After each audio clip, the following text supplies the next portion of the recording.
BA part प्रथम के लोक प्रशासन के विद्यार्थियों, अब हम लोक प्रशासन तथा निजी प्रशासन में असमानता के बारे में चर्चा करेंगे। इससे पूर्व हमने समानता देखी थी। असमानता का जो दृष्टिकोण है वो देखेंगे।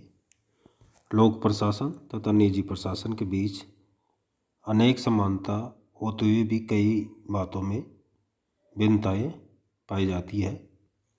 प्रोफेसर हर्बर्ट साइमन ने लिखा कि सामान्य व्यक्तियों की दृष्टि में लोक प्रशासन राजनीति से परिपूर्ण नौकरशाही और लाल पिताशाही वाला होता है, जबकि निजी प्रशासन राजनीति सुनने और चुस्ती से काम करने वाला होता है।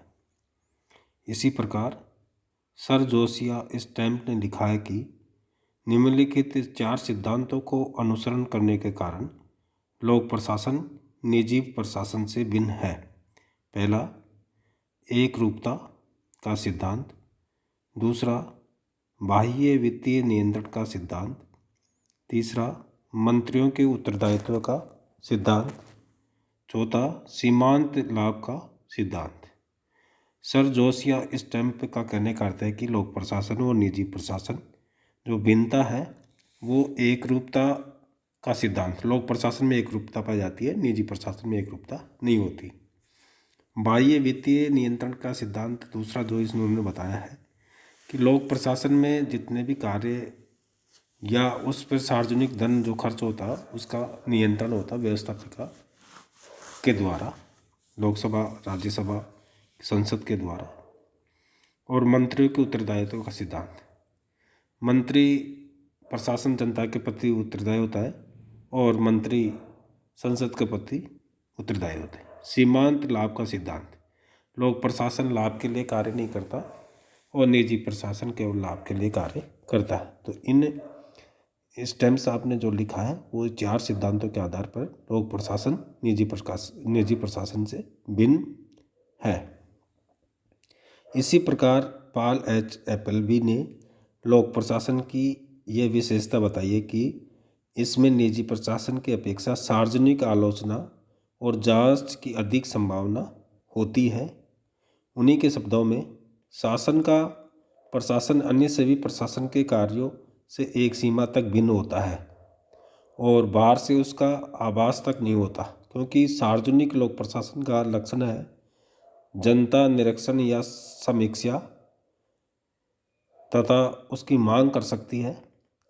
शासन की सेवा में आने पर तुरंत और उसके बाद भी प्रशासक के जीवन की प्रत्येक गतिविधि, व्यक्तित्व तथा आचरण पर समाचार पत्रों तथा सार्वजनिक हितों का प्रभाव पड़ता रहता है। यह सार्वजनिक हित प्राय प्रशासकीय कार्यों का आधार होता है, जबकि निजी व्यापार में केवल संगठन के आंतरिक हितों को सर्वाधिक महत्व दिया जाता है। राजनीतिक परिवेश जिसमें सरकार को अपना कामकाज करना पड़ता है तथा सरकारी कामकाज का विस्तृत क्षेत्र और इसमें मौजूद जटिलताएं, ये दोनों बातें लोक प्रशासन को निजी प्रशासन से भिन्नता प्रदान करती है। निजी तथा लोक प्रशासन के भेद को हम निम्नलिखित रूप से स्पष्ट कर सकते हैं। जो पहला जो है इसका लाभ का तत्व है। लाभ प्राप्त करने का लक्ष्य जो निजी प्रशासन का मूल आधार है, लोक प्रशासन में प्रयुक्त नहीं किया जा सकता। निजी प्रशासन केवल लाभ के लिए कार्य करता है, जबकि लोक प्रशासन लाभ के लिए कार्य नहीं करता। एक व्यापारी का मुख्य उद्देश्य या प्रश्न है कि उसे क्या मिलेगा जो भी कार्य करता है। इस प्रश्न पर पूरी तरह विचार करने के बाद ही वह किसी उद्यम को प्रारंभ करता है, परंतु लोक प्रशासन के समूह कार्य आरंभ करने या न करने के लिए इस प्रकार का कोई सरल मापदंड नहीं रहता। वह लोक कल्याण के लक्ष्य के संदर्भ में ही इन नीतियों का परीक्षण करके देखता है और वह लाभ प्राप्ति के पीछे न दौड़कर लोक कल्याणकारी की दृष्टि से कार्य करता है।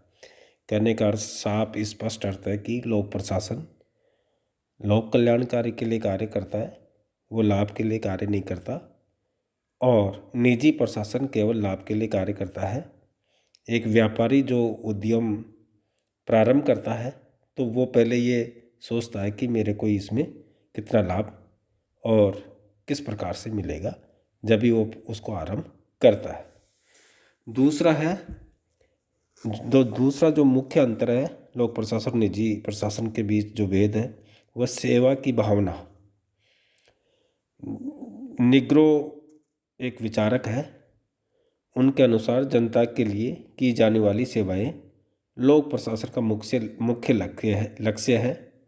लोक प्रशासन द्वारा जिन सेवाओं का संचालन किया जाता है वे प्राय जनता की मूल आवश्यकता की पूर्ति करती है और साथ ही उनकी प्रकृति इतनी महत्वपूर्ण होती है कि उनके बिना समाज का जीवन, सभ्यता और संस्कृति का विकास असंभव हो जाता है। लोक प्रशासन इस प्रकार का प्रतिबद्ध दृष्टिकोण निजी प्रशासन में नहीं अपनाया जाता। लोक प्रशासन का लक्ष्य उन सेवाओं का प्रबंध है जो कि जनता की सुरक्षा, स्वास्थ्य एवं सुविधा के लिए अत्यधिक आवश्यक है। लोक प्रशासन को कभी कभी ऐसे कार्य तथा सेवाएं अपने हाथ में लेनी पड़ती है जिससे राजकोष को गांठा होता है। कहने का अर्थ है कि सेवा की भावना इसमें अंतर है। लोक प्रशासन का मुख्य उद्देश्य ही जन कल्याण का कार्य और सार्वजनिक जनता की सेवा करना है और सुरक्षा संबंधी कार्य है, स्वास्थ्य संबंधी कार्य है और अन्य बहुत सारे कार्य हैं जिनके सरकार से कोई आय नहीं होती, फिर भी वो सेवा का कार्य करती है। राजकोष का घाटा होते हुए भी बहुत सारा कार्य करना पड़ता है। तीसरा जो लोक प्रशासन और निजी प्रशासन जो अंतर है वह है सार्वजनिक उत्तरदायित्व का। निजी प्रशासन जनता के प्रति उस रूप में जवाबदेह नहीं होता जिस प्रकार सरकारी विभाग होता है। लोक प्रशासन को समाचार पत्रों तथा राजनीतिक दलों की आलोचना का सामना करना पड़ता है। कोई भी विशिष्ट पग उठाने से पूर्व शासकों को इस बात पर सावधानी के साथ विचार करना पड़ता है कि उस पर जनता की संभावित प्रतिक्रिया क्या होगी। प्रत्येक सरकारी कर्मचारी को जनता की आलोचना रूपी बारूद के बीच रहना तथा कार्य करना पड़ता है। लोक प्रशासन को जनता के सामने अपने कार्य की न्यायोचित सिद्धता करनी पड़ती है। उस पर व्यवस्थापिका और न्यायपालिका का नियंत्रण रहता है। इसी तरह जनता के प्रति उत्तरदायित्व लोक प्रशासन का एक ऐसा लक्षण है जो निजी प्रशासन में नहीं पाया जाता। जो सार्वजनिक उत्तरदायित्व का है, लोक प्रशासन में जनता के प्रति उत्तरदायी है लोक प्रशासन, जबकि निजी प्रशासन केवल स्वयं के प्रति उत्तरदायी होता है। व्यवहार की एकरूपता, चौथा पॉइंट। लोक प्रशासन के अंतर्गत व्यवहार में कुछ एकरूपता अथवा समानता पाई जाती है। लोक प्रशासन में प्रशासकों द्वारा बिना किसी प्रकार का पक्षपात तथा विशिष्ट व्यवहार किए समाज के सभी सदस्यों को वस्तु और सेवा प्रदान की जाती है। निजी प्रशासन में पक्षतापूर्ण अथवा विशिष्ट व्यवहार किया जा सकता है। एक दुकानदार उस व्यक्ति को उधार देने में संकोच नहीं करता जो उसे रोज सौदा देता है, परंतु एक डाक जो लिपिक है रोजाना पोस्टकार्ड खरीदने वाले को उधार नहीं दे सकता। इस प्रकार व्यवहार की एकरूपता रहती है, जबकि निजी प्रशासन में ऐसा नहीं है। एकाधिकार की दृष्टि से अंतर। लोक प्रशासन में प्राय शासन का एकाधिकार होता है तथा उसमें कार्यों को कोई भी व्यक्ति घरेलू तौर पर नहीं करता। जैसे डाक, रेलवे आदि कार्य का संपादन सरकारी तौर पर ही किया जाता है। कोई भी निजी डाकखाने या रेलवे की व्यवस्था नहीं कर सकता, परंतु निजी प्रशासन में इस प्रकार का एकाधिकार नहीं पाया जाता। एक ही वस्तु का उत्पादन अनेक व्यापारी द्वारा किया जाता है। अगला जो अंतर है, कानून और नियमों का प्रभाव। लोक प्रशासन अपेक्षाकृत कानून एवं नियमों से अधिक नियमित होता है जितना निजी प्रशासन नहीं होता। इसमें जो सरकारी प्रशासन में खरीदारी है, टेंडर आदि सभी कार्य निश्चित नियमों के अनुसार किए जाते हैं। निजी प्रशासन में ऐसा नहीं होता। अगला पॉइंट है जीवन आवश्यक और अपरिहार्य सेवाएं। लोक प्रशासन की क्रियाओं में एक प्रकार की अनिवार्यता होती है जिसका निजी प्रशासन क्षेत्र में प्रभाव होता है। शांति और सुव्यवस्था, स्वास्थ्य, शिक्षा आदि के ऐसे कार्य हैं जिनकी एक दिन भी अवहेलना नहीं की जा सकती। लोक प्रशासन का संबंध समाज की उन आवश्यकताओं में रहता है जिनकी पूर्ति के बिना सामाजिक जीवन संचालित नहीं किया जा सकता। अगला अंतर है भिन्न आचार संहिताएं। लोक प्रशासन और निजी प्रशासन के क्षेत्र में आचरण के सूत्र भिन्न प्रकार के होते हैं। उदाहरणतः लोक प्रशासन अपनी सेवाओं का विज्ञापन उस प्रकार नहीं कर सकता जिस प्रकार से व्यावसायिक संस्थान अपनी वस्तुओं का विज्ञापन करते हैं। सरकारी प्रचार और विज्ञापन को जनता शंका और विरोध की दृष्टि से देखती है। लोक प्रशासन में नैतिकता का एक न्यूनतम स्तर बनाए रखना अनिवार्य रहता है। निजी प्रशासन इस प्रकार के नैतिक बंधनों से मुक्त रहता है। कहने का अर्थ है दोनों की अलग अलग आचार संहिता है और इन जो आचार संहिता को निजी प्रशासन कम महत्व है और उसकी इतनी अनिवार्यता नहीं है जितनी लोक प्रशासन की है। लाल पिताशाही के दृष्टिकोण से अंतर। लोक प्रशासन का संगठन नौकरशाही आधार पर स्थापित होता है जबकि निजी प्रशासन का संगठन व्यापार के आधार पर। लोक प्रशासन में प्रशासकीय कार्य की गति धीमी रहती है तथा प्रशासकीय प्रक्रिया के परिणाम स्वरूप लालपिताशाही, भ्रष्टाचार, अध्यक्षता जैसी प्रशासनिक बुराइयों का बोलबाला होने लगता है। लोक प्रशासन के पत्रों के उत्तर विलंब से दिए जाते हैं। प्रशासकीय मशीनरी में शिथिलता आ जाती है। इसके प्रतिकूल निजी प्रशासन के क्षेत्र में प्रशासकीय कार्य तेजी गति से संपन्न किए जाते हैं और निर्णय लेने में विलंब नहीं होता। लोक प्रशासन में जो लाल पिताशाही है, लाल पिताशाही का अर्थ है कार्य में अनावश्यक देरी। आपने देखा होगा कि किसी ऑफिस में जाते हो और जो फाइल जो लाल कपड़े में बांध के रख दी जाती है ऊपर, तो ये अनावश्यक देरी का, किसी कार्य में विलंबता को दर्शाती है। अगला जो पॉइंट है वित्तीय नियंत्रण की दृष्टि से अंतर। लोक प्रशासन में वित्त तथा प्रशासन पृथक कार्य करते हैं। लोक प्रशासन में वित्तीय क्षेत्र में बाह्य नियंत्रण रहता है जबकि निजी प्रशासन में ऐसा नहीं होता। निजी प्रशासन व्यवसाय में धन निवेशकर्ता के पास रहता है और उस धन को किसी प्रकार से व्यय कर सकता है। इसके बारे में ये किसी के प्रति उत्तरदायी नहीं होता। जबकि लोक प्रशासन में सरकारी अधिकारी सार्वजनिक धन को खर्च करते हैं तो जनता के प्रतिनिधि के रूप में व्यवस्थापिका पर उन पर प्रभावशाली नियंत्रण रखती है।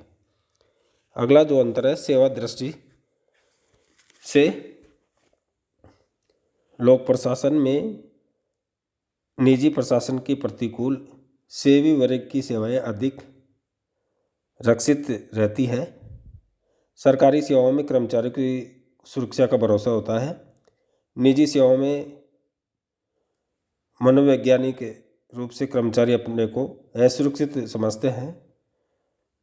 कभी कभी ऐसा होता है कि निजी क्षेत्र का उद्यम बंद कर दिया जाता है क्योंकि आर्थिक रूप से वह असफल साबित होता है।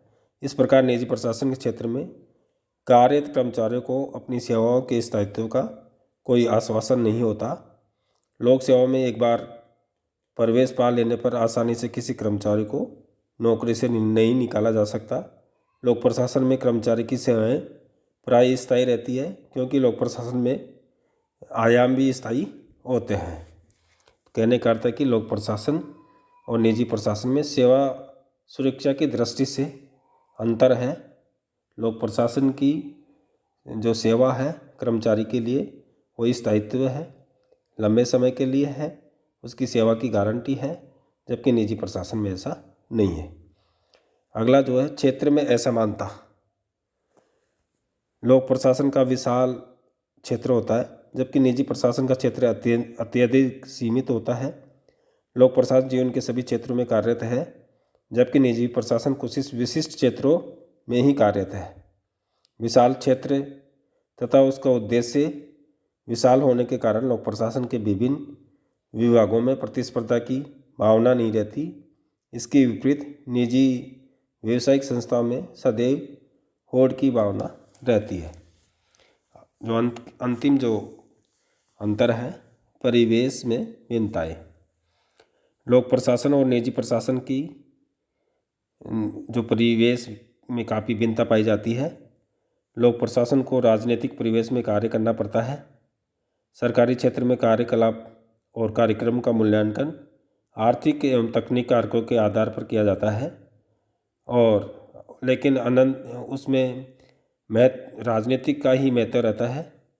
राजनीतिक परिवेश में कार्य करने के कारण सरकार जनता के निकट बनी रहती है और नागरिकों को अधिक संतुष्टि होती है। इसके विपरीत निजी प्रशासन लागत और मुनाफे के विश्लेषण के आधार पर ही कार्य काम हाथ में लेता है और कार्य करते हैं। तो कहने क्या है, अलग अलग दोनों का परिवेश है। वो राजनीतिक परिवेश में प्रशासन कार्य करता है और निजी प्रशासन ऐसा कार्य नहीं करता। संक्षेप में लोक प्रशासन निजी प्रशासन में गहरा अंतर है। लोक प्रशासन तो उस कांच के घर के समान है जिसमें काम करने वाले सदैव जनता की निगाहों में रहते हैं। लोक कर्मचारियों के सारे क्रियाकलाप जनता बड़ी उत्सुकता से देखती रहती है और उनकी आलोचना भी होती रहती है। ये बात निजी प्रशासन में काम करने वाले कर्मचारियों के बारे में नहीं कहा जा सकता। निष्कर्ष के तौर पर कह सकते हैं, दोनों लोक प्रशासन और निजी प्रशासन अंतर केवल मात्रा का है, गुण तथा प्रकार का नहीं। वास्तविकता यह है कि लोक प्रशासन और निजी प्रशासन पृथक सत्ता नहीं है, बल्कि वे एक ही प्रशासन के दो पहलू है, दो रूप है। उनकी जाति एक ही है, किस्में अलग अलग है। वैसे बदलते परिवेश में निजी प्रशासन का स्वरूप भी ऐसा नहीं है कि उसे लोक प्रशासन से पूरी तरह भिन्न ठहराया जा सके। निजी प्रशासन का निजी तत्व कम होता जा रहा है और इस प्रकार इसके एवं लोक प्रशासन के बीच की दूरी कम होती जा रही है। यह उल्लेखनीय है कि निजी प्रशासन उतना निजी नहीं है जितना प्राय उसमें उसे समझा जाता है। सूक्ष्म दृष्टि से देखने पर ज्ञात होता है कि लोक प्रशासन निजी प्रशासन के क्षेत्र में प्रवेश कर रहा है। फिर भी ये सत्य है कि लोक प्रशासन की रीतियाँ और उसका वातावरण मौलिक रूप से उसका अपना ही है तथा वह निजी प्रशासन से निश्चित रूप से अपनी भिन्नता रखता है। संक्षेप में कहना उचित होगा कि दोनों एक ही सिक्के के दो पहलू के समान है, किंतु दोनों की विशेष तकनीकी तथा पृथक मूल्य है, जिसके कारण उनकी प्रकृति परस्पर भिन्न हो जाती है। धन्यवाद।